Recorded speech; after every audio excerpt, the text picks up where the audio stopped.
Queridos colegas, vamos a continuar con estas charlas. En este momento vamos a tener la participación de un ginecólogo obstetra especialista en ecografía nacional, muy conocido en nuestro medio, ex presidente de nuestra sociedad, el doctor Roberto Huerta Olortegui, que es especialista en ginecología y obstetricia, miembro titular del SPOC, presidente de nuestra sociedad, como les dije, jefe de la unidad de diagnóstico materno-fetal en la Clínica Internacional, director del Centro de Diagnóstico Avanzado de Endometriosis y Dolor Pélvico, y es autor y revisor en la Revista Peruana de Ginecología y Obstetricia, con múltiples trabajos y publicaciones en la especialidad. Doctor Roberto Huerta, bienvenido, muchísimas gracias por participar con nosotros y estar aquí. El día de hoy el doctor nos va a dar la charla sobre la importancia de la evaluación de las vías urinarias en pacientes con sospecha de endometriosis.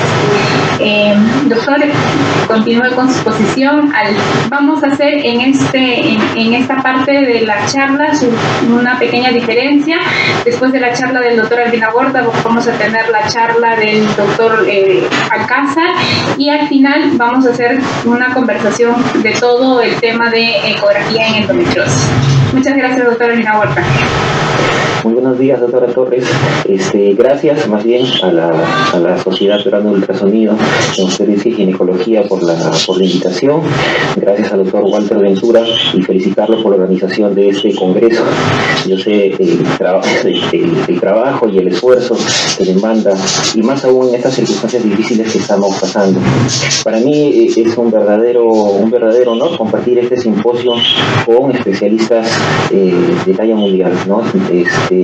Hemos disfrutado las exposiciones de la doctora Di Giovanni, y de verdad hemos quedado asombrado de la experiencia que tiene, de las imágenes, y muy especialmente de compartir con el doctor Juan Luis Alcázar, a quien admiro mucho y considero un amigo, y debo decirlo, es la persona que a mí me inspiró a adentrarme en este mundo fascinante del ultrasonido en endometriosis. Excelente. Entonces, voy a compartir en estos minutos un aspecto importante de la evaluación de los pacientes de endometriosis, que es la evaluación de las vías urinarias, que dicho sea de paso, dentro de nuestra práctica general, es un aspecto que casi siempre pasamos por alto, pasamos inadvertido. Al momento que nosotros realizamos la ecografía transvaginal, usualmente la parte de la vejiga y las vías urinarias pues la pasamos de largo y nos vamos directamente a examinar el útero, tomar las medidas, ¿no? Examinar los ovarios, y ahí termina la evaluación. El contenido de esta charla, vamos a hacer una pequeña introducción. Vamos a hablar principalmente de endometriosis vesical y endometriosis ureteral, que son las localizaciones más frecuentes de endometriosis. Vamos a hablar de ecografía de las vías urinarias, y hacer una comparación de la predicción diagnóstica de radiografía transvaginal y la resonancia magnética. Empecemos recordando el concepto de endometriosis profunda, que es la presencia de lesiones endometriales que intentan más de 5 milímetros por debajo de la superficie peritoneo y que comprometen o distorsionan la anatomía del intestino, la vejiga, los uréteres o la vagina, o incluso órganos extrapélvicos.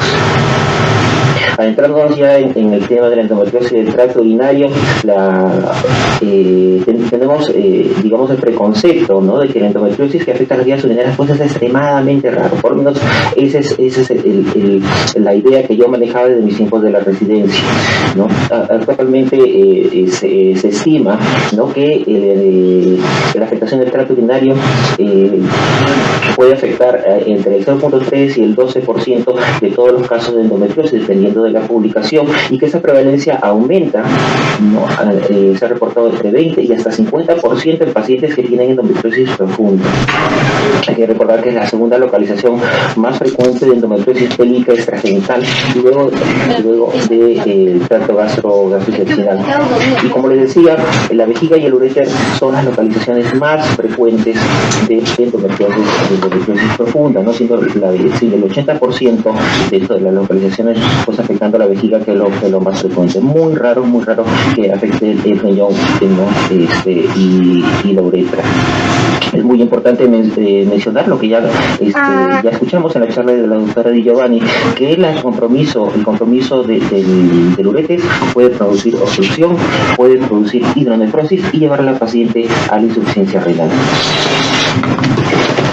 Hablando propiamente de la endometriosis vesical, se define como la presencia de glándulas endometriales que afecta el músculo detrusor, ¿no? Siendo las localizaciones más frecuentes la base y el domo de la vejiga, ¿no? Hay que mencionar que aquella focos de endometriosis que afectan únicamente la serosa vesical por extensión de la afectación de otros órganos de la pelvis no se considera endometriosis vesical. Entonces la clave para el diagnóstico es que tiene que afectar necesariamente el músculo detrusor, ¿no? Y eventualmente la mucosa, aunque esto es muy raro. Les decía que se consideraba, ¿no?, esa como una patología extremadamente rara, ¿no? Pero cada vez es más aceptado que probablemente es subdiagnosticada. Y esto, ¿por qué? Porque generalmente esa patología se acompaña de síntomas urinarios inespecíficos, ¿no?, como disuria, urgencia, aumento de la frecuencia misional, dolor suprapúbico, tenesmo, incontinencia, hematuria, que puede confundirse principalmente con infecciones del tracto urinario, pero también con otras afecciones urológicas, ¿no?, como la cistitis intersticial, el síndrome uretral, etcétera. Y hace que las pacientes, ¿no?, habitualmente pues consulten, ¿no?, con otros especialistas, o que sean urocultivos, ¿no?, salen negativos, ¿no? Y eso motiva que haya, como en todo el caso de endometriosis profunda, retraso al diagnóstico, ¿no? Se estima que el retraso en el diagnóstico en ese tipo de patología oscila entre los 4 y 5 años, ¿no? Y eso conlleva un aumento de la morbilidad y al hecho de que se salen pues tratamientos incompletos, ¿no?, o francamente equivocados.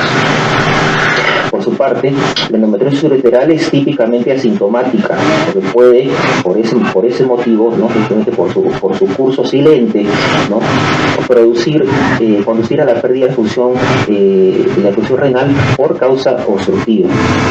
En la mayoría de los casos, el compromiso ureteral ocurre en la porción intrapélvica a nivel del entrecruzamiento con la arteria uterina, y otro sitio común es a nivel de la porción transmural del ureter.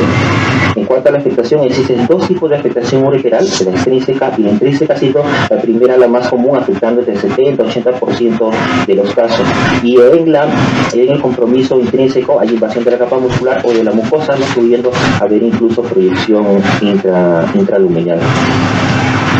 Ese cuadro es para resaltar las diferencias en cuanto a la sintomatología en esos dos tipos de presentación. En esta revisión de pacientes con endometriosis profunda, con y sin compromiso de la vejiga, con y sin compromiso del ureter, ¿no? El único síntoma en el cual se encuentra diferencia es la presencia de disuria, ¿no? Hay diferencia estadísticamente significativa, ¿no? En cuanto a los otros síntomas que suelen acompañar la endometriosis, menorrea, dispareunia, dolor pélvico, infertilidad, pues no hay mayor diferencia con otras localizaciones, ¿no? Siendo cardinal la presencia de síntomas en el compromiso de la vejiga, más no en el compromiso del uréter. En ese mismo trabajo, que de casi 700 pacientes operadas por endometriosis profunda, ¿no?, en el cual se encontraron más de 20% de pacientes con endometriosis profunda, encontró una prevalencia de endometriosis de tracto urinario, ¿no?, de más de 50% de pacientes, lo cual es una prevalencia verdaderamente alta, ¿no? Y se evidenció que cuando está comprometida la vía urinaria, generalmente eso corresponde a los casos más avanzados de la enfermedad, ¿no?, del estadio 3 y 4 de la Asociación Americana de Fertilidad, ¿no?, en comparación con aquellas pacientes que tienen compromiso de otra localización. Entonces estamos hablando que las pacientes con endometriosis de las vías urinarias, ¿no?, ¿no? Usualmente pues sí tienen casos más avanzados de la enfermedad, ¿no? Y otro hallazgo interesante, encontró una correlación entre el tamaño de nódulos rectovaginales con la probabilidad de compromiso ureteral, ¿no? Que a mayor tamaño de estos nódulos, mayor el riesgo de compromiso ureteral en esta serie. El consenso, consenso IDEA, ¿no? Definió topográficamente la división de la vejiga en 4 zonas. A saber, el trigo, ¿no?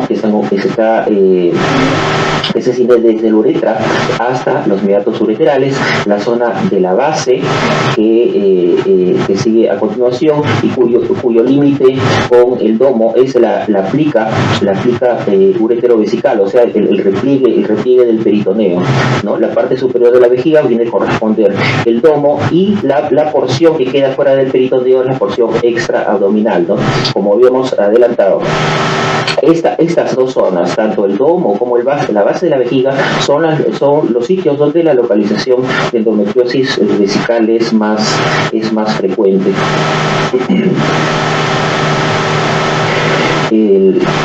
¿Cuál es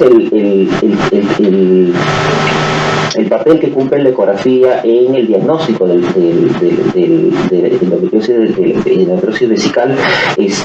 Bueno, básicamente ya muchos trabajos han demostrado que la ecografía transvaginal es técnica de primera línea para la evaluación de endometriosis vesical.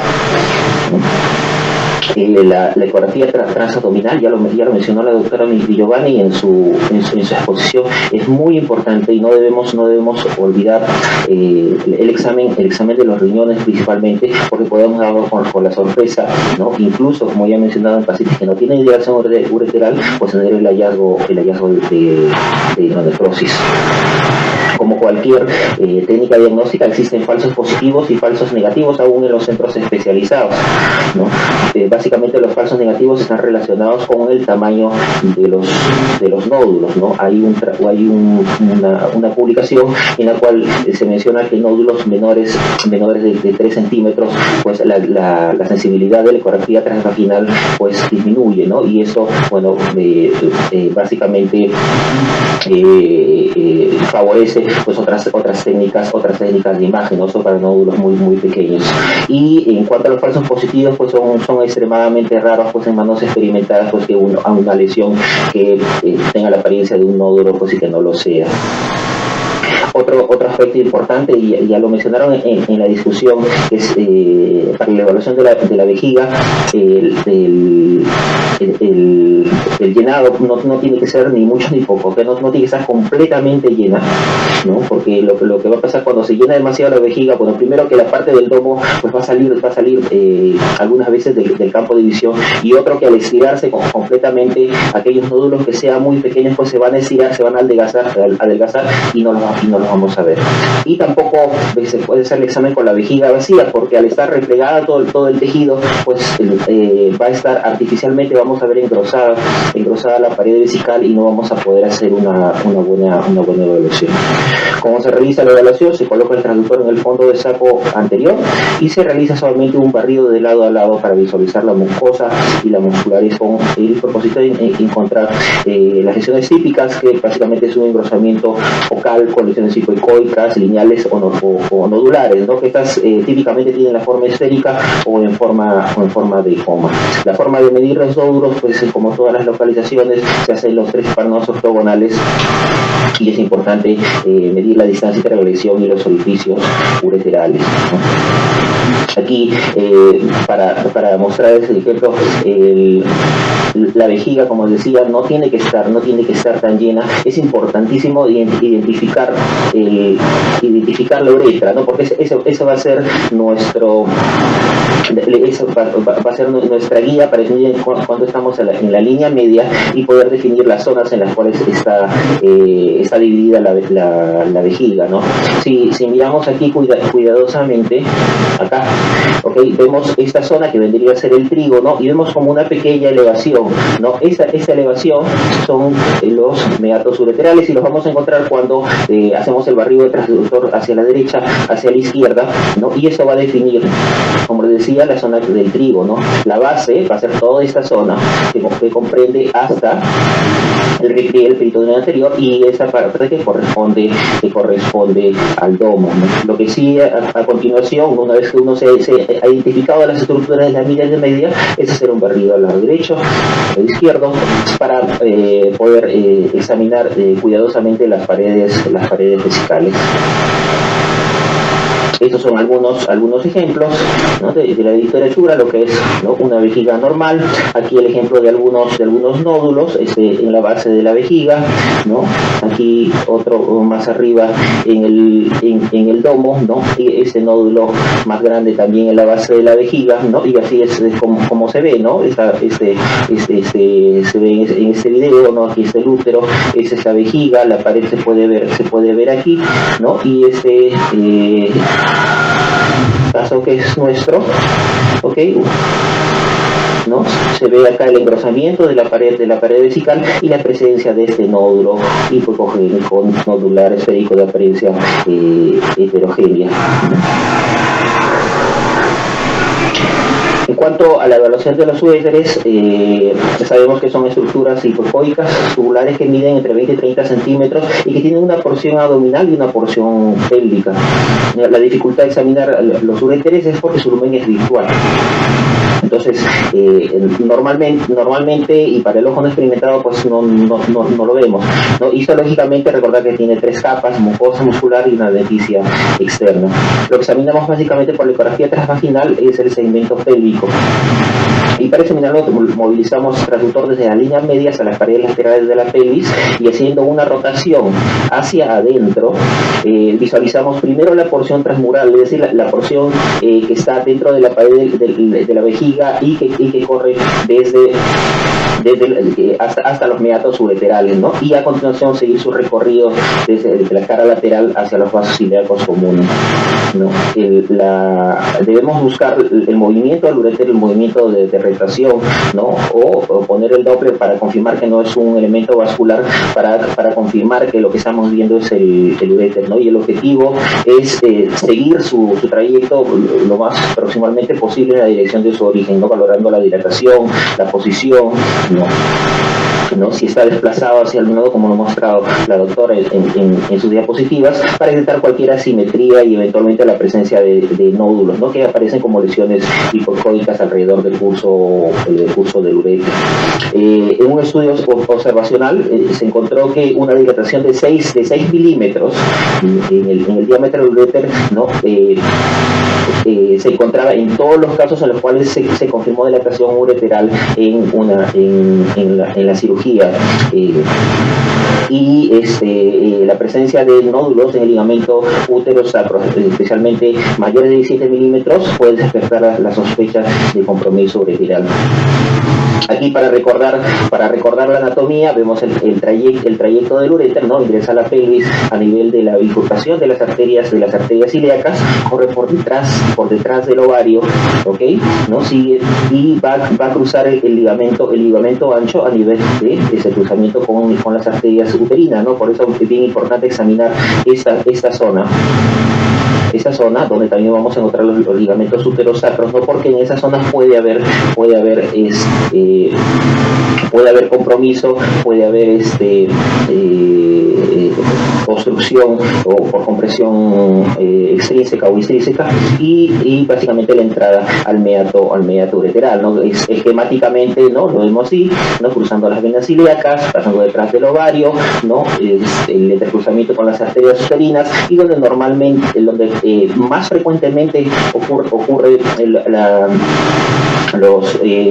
la compresión por nódulos, pues idealmente tomar las medidas, como ya lo decía la doctora también en su exposición, ¿no? Para poder orientar al cirujano, ¿no? En este video, cedido muy gentilmente por el doctor Alcázar, vemos cómo se realiza la técnica, ¿correcto? ¿No? Ahí vemos que se desplaza hacia las paredes laterales, ¿no? Giramos el transductor hacia adentro y se eleva unos 45 grados, ¿no? En busca primero de los meatos ureterales, ¿no? Y esto lo vemos así, de esa manera, ¿no? Entonces el objetivo es ubicar el origen, ¿no?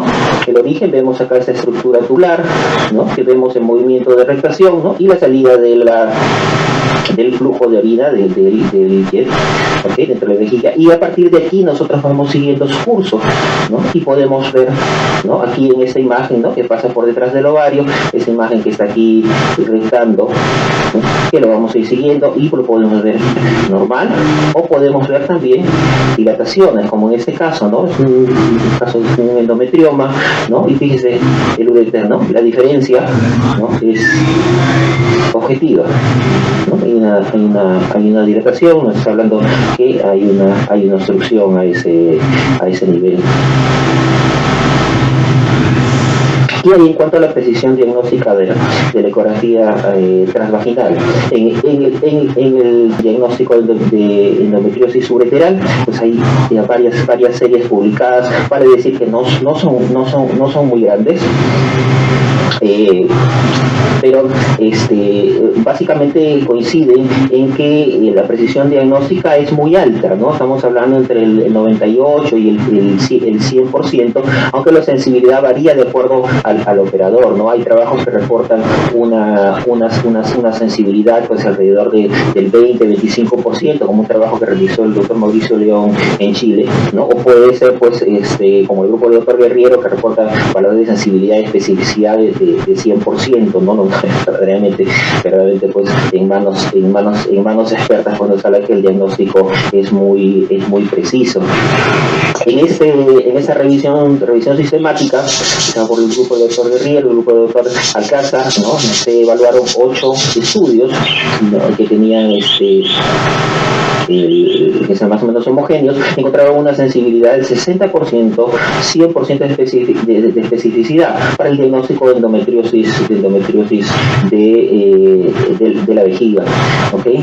En cuanto a la endometriosis ureteral, tenemos ese trabajo, que es un trabajo observacional, ¿no? Es en esta serie de 200 pacientes que requirieron cirugía por endometriosis, se confirmó la presencia de dilatación ureteral en la cirugía en 13 pacientes diagnosticadas por ecografía, es decir, que se detectaron todas las pacientes que tendrían endometriosis ureteral, ¿no? En ese trabajo, como les he mencionado, se encontró un punto de corte de 6 milímetros en cuanto al diámetro ureteral para definir dilatación.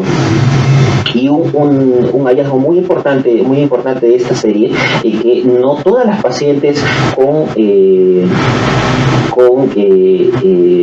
¿cómo se llama? Con hidronefrosis en el examen del abdomen tenían dilatación ureteral, es decir, que la dilatación del ureter era más sensible para detectar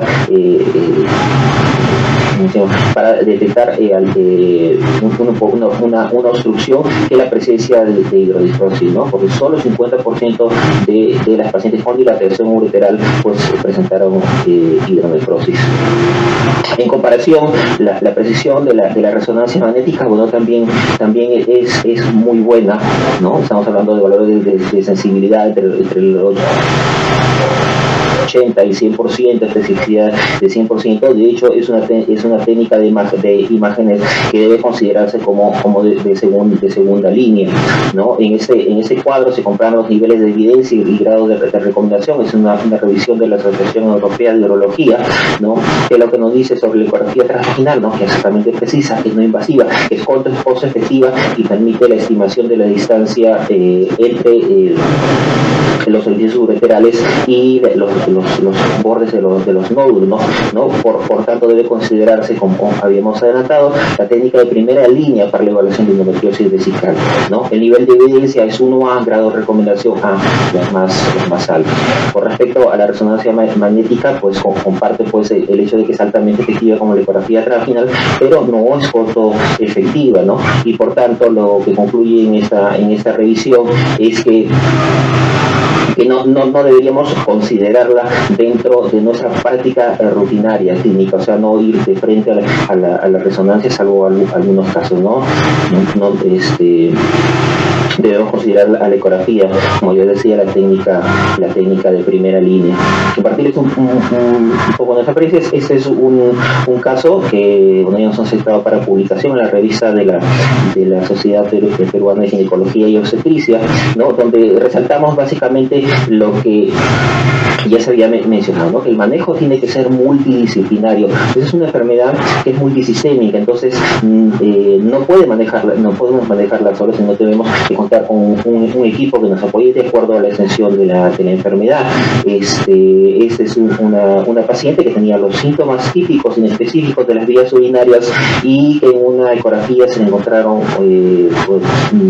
dos quistes de ovario, por cual se indicó una laparoscopía, en el cual pues se encuentra endometrioma, se encuentra con saco posterior obliterado, y aparentemente había una lesión endometriósica vejiga, pero en ese momento se decidió darle tratamiento con agonistas por unos 6 meses, ¿no? Tras lo cual pues los síntomas persistían, ¿no? Nos envían a la paciente, nos refieren, y lo que encontramos pues son este hallazgo, ¿no? Una lesión endometriósica que estaba infiltrando la pared, ¿no? Tenía señal negativa en Doppler, aunque las lesiones de endometriosis vesical pueden tener una señal débil en el Doppler. Mucho ojo que si tienen una vascularización abundante, ¿no? Puede tratarse de un cáncer de vejiga, y en el cual no había infiltración del septo vésico uterino. El signo de sliding, que es bien importante para determinar pues, si hay adherencias con la pared uterina, pues era negativo, ¿no? Entonces, una vez diagnosticado el caso, se refirió a urología, donde se realizó en un primer término una resección transuretral del tumor vesical, ¿no? Se tomó una pequeña muestra, ¿no? Y se encontró que la mucosa pues estaba comprometida con focos de endometriosis, ¿no? Una vez con esa confirmación, el especialista y ya opta por hacer el tratamiento definitivo, que es una cistectomía parcial por laparoscopía, donde se confirmó el hallazgo de una endometriosis que afectaba la mucosa, la muscular y los tejidos adyacentes perivesicales, ¿no? Para concluir el manejo de esta paciente, o mejor dicho, la evolución fue muy satisfactoria, ¿no? Dado que la paciente ya está de alta y está haciendo su vida normalmente.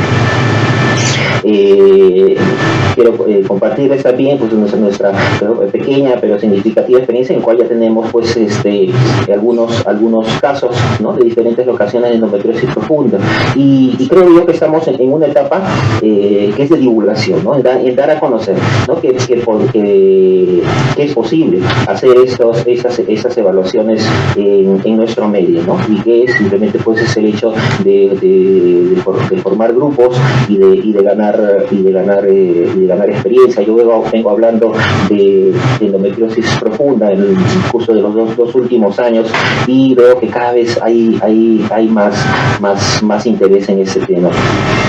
Quiero terminar esta charla, ¿no? Compartiendo con ustedes un dato muy interesante, porque justo viene a colación una pregunta que hicieron sobre la charla anterior. Recordar que el 30 y 40% de las pacientes con endometriomas, ¿no? Está asociado a endometriosis profunda. Y pónganse a pensar, ¿a cuántas pacientes con endometrioma? Hay muchos cirujanos. ¿A cuántas pacientes con endometrioma, ¿no? Ustedes les están pidiendo un mapeo de endometriosis? Solo lo dejo ahí. Ideas para llevar: primero, el compromiso por endometriosis de las vías urinarias afecta un porcentaje significativo de pacientes de endometriosis, es muy alto, pues debemos tenerlo en consideración, como que no se trata de una condición pues extremadamente rara y que eso nunca va a pasar, ¿no? Muy especialmente en pacientes con endometriosis profunda, ¿no? Por tanto, es necesario, ¿no? Realizar una evaluación de las vías urinarias en todas las pacientes las cuales sospechamos de endometriosis profunda, y esta evaluación debe ser estandarizada y sistemática, ¿no? Tenemos que tener bien claro que la ecografía es la técnica de primera línea para la evaluación de pacientes con probable endometriosis de las vías urinarias, ¿no? Y si bien, ¿no?, la resonancia es una técnica que también tiene una gran precisión, esa debe ser hecha también por alguien que se dedique a endometriosis, ¿no? Porque eso, como toda técnica de imágenes, es operador dependiente, ¿no? Ninguna técnica hace la magia de sacar el diagnóstico si la persona no tiene experiencia en el tema. Por último, recalcar el hecho de que un porcentaje importante de endometrioma está asociado a endometriosis profunda, siendo los ligamentos uterosacros la localización más frecuente, y esto puede llevar a la paciente a producir obstrucción ureteral y a la larga insuficiencia renal. Por último, un concepto de artículo de opinión clínica, nos encontramos con muchos especialistas, ¿no? En el cual evalúan lo que ya comentaba la doctora Torres, ¿no? Del gran avance que ha tenido el ultrasonido y la técnica en estos últimos años, no solo en el campo de la medicina fetal, que ya sé que a muchos de nosotros nos apasiona, sino en el campo de la ecografía ginecológica. Por eso también me alegría de que este día pues sea dedicado a tratar no solo sino varios temas dedicados a la ecografía ginecológica, y este concepto que es muy importante, que en mi experiencia no debería justificar solicitar una resonancia magnética o una tomografía computarizada, ¿no? Sabiendo que la ecografía es la técnica de primera línea para la evaluación de estos casos. Nada más, muchas gracias por su atención y quedo dispuesto para sus preguntas. Muchísimas gracias, doctora Albina Gorta, por esta excelente exposición, realmente muy didáctica, con imágenes muy buenas. Como habíamos quedado, las preguntas las vamos a dejar para el final de la charla. Vamos a pasar con la charla del doctor Alcázar. Solamente quería recalcar lo importante que es tener ese conocimiento para saber qué buscar, ¿no? Si uno no sabe qué va a buscar, probablemente no va a encontrar nada. Entonces, gracias por abrirnos también los ojos y ver que tenemos que ir buscando tanto en la anatomía normal como en las pacientes que puedan tener alguna sospecha de la presencia de esta enfermedad. Muchas gracias, doctora Albina Gorta. Nos encontramos entonces al final, después de la charla del doctor Julio Alcázar.